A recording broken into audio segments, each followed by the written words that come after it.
ثم بلغنا رمضان وأعنا على الصيام. آله وصحبه وسلم تسليما كثيرا. Chères sœurs, chers frères, assalamu alaikum wa rahmatullahi wa barakatuh. Allah dit dans le Coran, dans Surat Al-Baqarah, Ya ayyuhalladhina amanu kutiba alaykum as-siyamu kama kutiba ala alladhina min qablikum la'allakum tattaqun. Ô vous qui portez la foi, ô vous qui croyez, le jeûne vous a été prescrit comme il a été prescrit à ceux qui vous ont précédés, puissiez-vous craindre Allah subhanahu wa ta'ala. Dans ce verset, Allah nous indique très clairement la finalité du jeûne du mois du Ramadan. Quel sens, quelle signification donner au jeûne du Ramadan. Cette pratique, comme toutes les autres pratiques, ont pour but de nourrir notre relation à Allah subhanahu wa ta'ala. Et on se souvient de cette célèbre classification des jeûneurs qu'on retrouve dans l'œuvre d'Abu Hamid al-Ghazali en particulier, où il nous dit qu'il existe trois types de jeûneurs. Le jeûne du commun des mortels, et ce jeûne ressemble davantage à une pratique culturelle, un simple mimétisme culturel. Donc, il n'y a aucune dimension spirituelle, aucune dimension religieuse qui anime le jeûne des gens du commun des mortels. Ensuite, il y a le jeûne de l'élite. Ce sont ceux qui, en plus de jeûner avec l'estomac, jeûnent avec les yeux, avec les sens, avec leur appareil sensoriel, avec la langue, avec les oreilles. C'est qu'ils s'interdisent de consommer toute information nocive, toute information inutile, pour éviter de nuire à leur âme ou de nuire à leur concentration intérieure.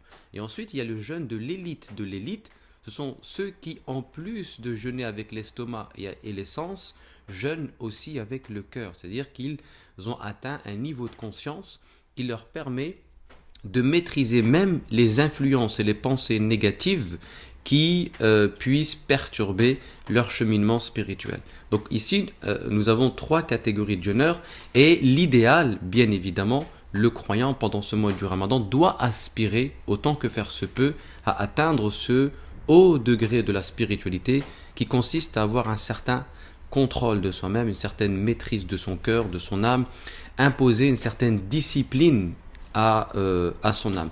Et c'est l'intérêt, c'est la finalité du jeûne, nous donner les moyens, nous donner la méthode qui va nous permettre d'administrer à l'âme un remède contre ces maux, notamment contre l'oubli, contre al-ghafla, l'insouciance. Donc voilà en quoi consiste, en l'occurrence, la finalité du jeûne. La question qui se pose, c'est en quoi le fait de s'abstenir de boire et de manger pendant une journée va me permettre de me rapprocher d'Allah subhanahu wa ta'ala. Eh bien en fait ici, Allah nous montre que l'une des choses qui fait véritablement obstacle à notre cheminement spirituel, c'est-à-dire à la crainte d'Allah ou à notre rapport à Allah subhanahu wa ta'ala, c'est la nature grossière du corps. C'est le corps et tous ses désirs, tous ses besoins, toutes ses passions.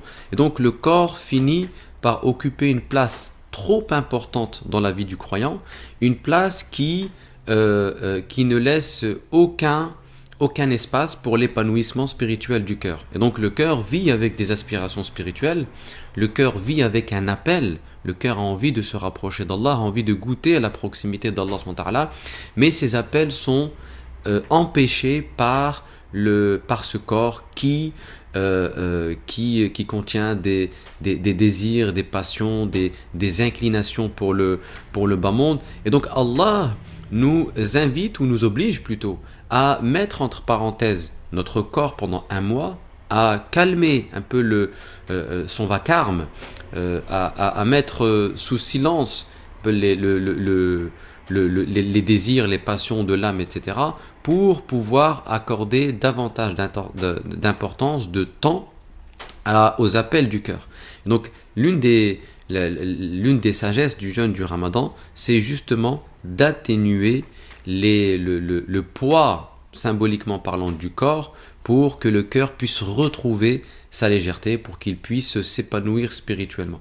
Donc ça, c'est une chose qui est très très importante. Donc, et surtout dans une société qui cultive beaucoup les apparences, le corps, où on accorde une attention particulière au corps, on lui impose toutes sortes de régimes, que ce soit des régimes alimentaires, des régimes sportifs, etc. Parce qu'on a le souci de prendre soin de la santé physique. C'est une chose, mais quand ce souci prend le dessus sur la santé spirituelle, la santé du cœur, c'est cela qui pose en réalité problème. Et donc voilà pourquoi Allah a imposé le jeûne du Ramadan aux musulmans pour retrouver une certaine forme d'équilibre. Il n'est pas question de négliger totalement le corps, de l'abandonner, de ne pas répondre à ses besoins primaires, etc., mais de rééquilibrer les choses, de faire en sorte d'accorder de l'attention autant au corps qu'au cœur. Donc ça, c'est une chose qui est importante. Donc dans cette société qui cultive ou qui voue un culte au corps, le mois du Ramadan vient rompre avec ceci pour que l'être humain se recentre et puisse se concentrer sur ses aspirations spirituelles, sur son cœur. Ça, c'est la première des choses. La deuxième des choses, le jeûne du Ramadan nous permet en l'occurrence de vivre avec les noms d'Allah, parce que nous savons que le croyant, son but, c'est Allah, son repère, c'est Allah, donc il faut remettre Allah au centre de notre existence.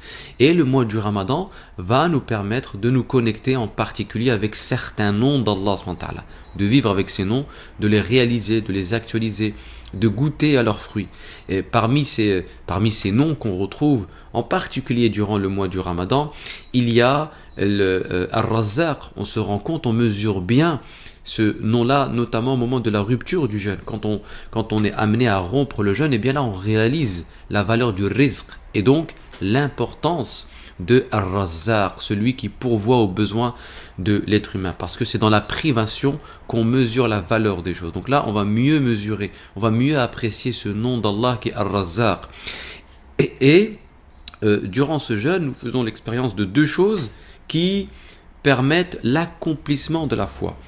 Pendant la journée, nous sommes dans la privation, nous nous privons des choses les plus élémentaires pour la vie de l'être humain, et au moment de la rupture, nous sommes dans la reconnaissance. Donc on est au départ dans as-sabr, dans une patience active et non pas passive, dans une forme de patience active parce que c'est un moment de privation, donc as-sabr, et au moment où on va rompre le jeûne, on est dans shukr, on est dans la reconnaissance. Et on sait que l'islam nous enseigne que as-sabr, la patience, et as-shukr, la reconnaissance, sont les deux éléments constitutifs de la foi, du cheminement spirituel. Et ce mois béni, ce mois de Ramadan, nous permet d'accomplir ou de réaliser pleinement notre foi à travers ces deux dimensions que sont as-sabr ou as-shukr. Ça, c'est une chose qui est très importante. Troisième des choses, concernant le jeûne du mois du Ramadan, tout simplement, c'est un mois qui va venir, qui va nous donner les moyens de rompre avec ces codes de la consommation qui nuisent à notre épanouissement ou à notre cheminement spirituel. En effet, le croyant a adopté des attitudes, des codes qui relèvent de l'individualisme, de la consommation. Il s'est imprégné du mécanisme de la consommation, et ce mécanisme de la consommation empêche les habitudes spirituelles du croyant. Le fait d'aller faire le dhikr, de prier, de lire le Coran, toutes ces attitudes-là, ces habitudes, ces bonnes habitudes spirituelles ont été atténuées par les codes de la consommation où le croyant éprouve plus le besoin d'aller consommer, d'aller de sortir, faire les magasins, etc., davantage que d'aller prier ou de s'isoler pour lire ou pour étudier ou pour accomplir de bonnes actions. Donc il a adopté des attitudes qui sont en contradiction avec les élans primordiaux de son cœur, c'est-à-dire ces élans spirituels.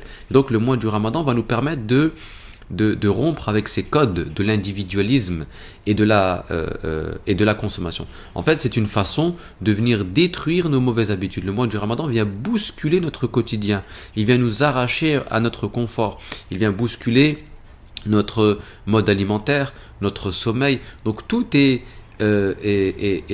bousculé pour remettre de l'ordre. C'est-à-dire qu'à travers ce mois, Allah nous donne les moyens de remettre de l'ordre dans notre existence en brisant, en détruisant tous ces codes et toutes ces choses qui justement nous détournent de l'essentiel. Donc le ramadan va non seulement détruire dans un premier temps ce qui n'était pas bon, va détruire toutes ces petites choses qui parasitaient notre cheminement spirituel, pour reconstruire sur de nouvelles bases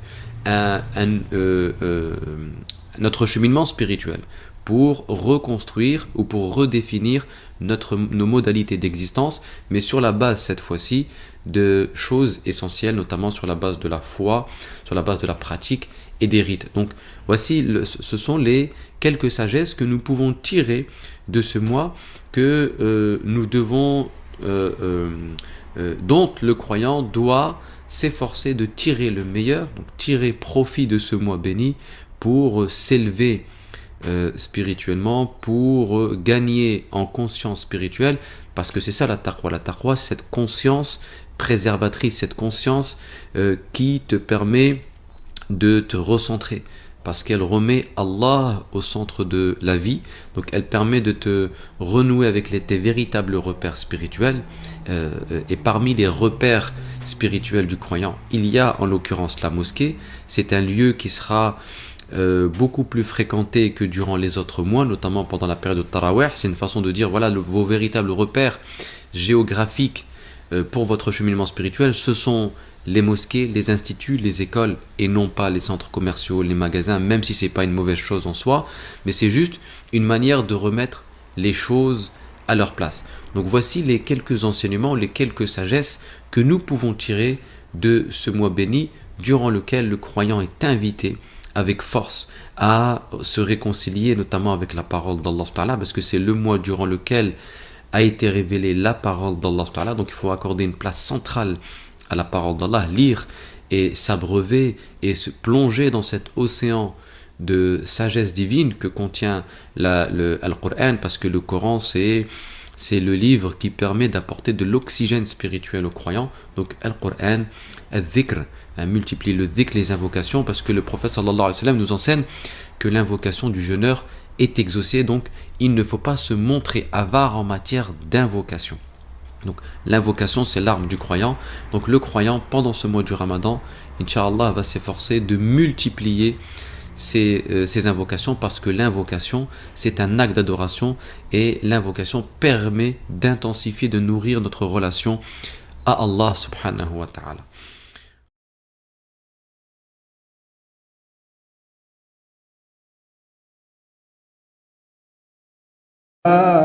والصلاة والقيام وقراءة القرآن